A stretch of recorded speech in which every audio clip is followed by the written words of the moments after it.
Bonjour à tous, Ngai Sir Adonis, naye ko participer à l'émission ya réflexion.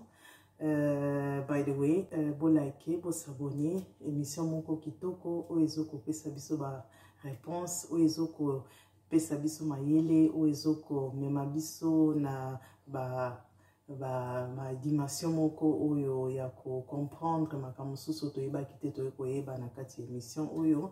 Donc eza kitoko mingi, bo s'abonner, bo like, deka kezalaka et ko sala biso nyonso pe kaka kitoko. Pour nous répondre à la question, il y a frère Lumière. Question na ezali soki eza malamu to eza mabe koyeba le passé ya moninga oyo bokutani na ye.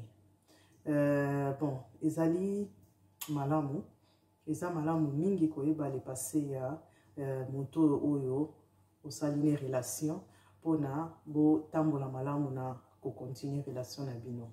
Donc o ezali avantage ezali ke mutuana oyo kokopesa message ya le passé na yo mutuana ko respecter o pe akopesa confiance po yo okaboli opesi mwelo komoko oyo ye na parti wana zala kite na le passé na yo opesi lisusu pe pa koti quand même na kati ayebi makambo oyo esalaki na vie na yo pe tango likambo ko sala ma un jour dans le futur ke azawana pona koloba ke oui.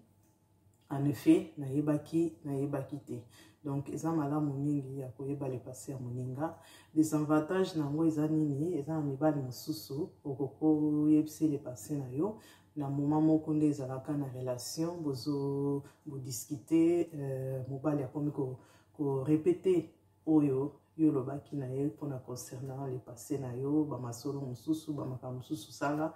Donc akomi ko répéter ce qu'on a ndenge moko ya négatif. Ce qu'on a ce qu'on est à mon des avantages nango mo. Ezape na mibali nyonso te o basala kango mais ndenge mama abiso o ya liboso alobaki ezaba mibali moko oyo baza vraiment na sagesse te. Mibali o baza na sagesse te tant bozane na relation obeteli le passé na yo akomo utiliser le passé na yo contre yo.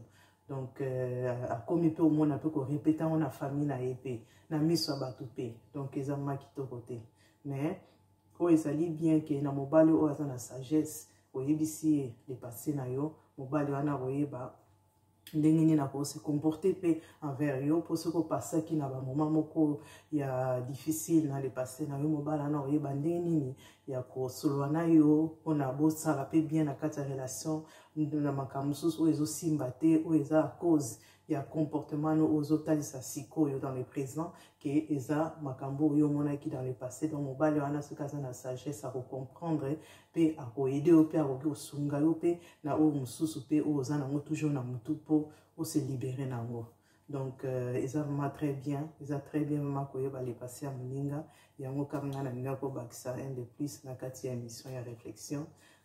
En tout cas, bambo tenyo sona bande kuna biso bazotala babone au revoir.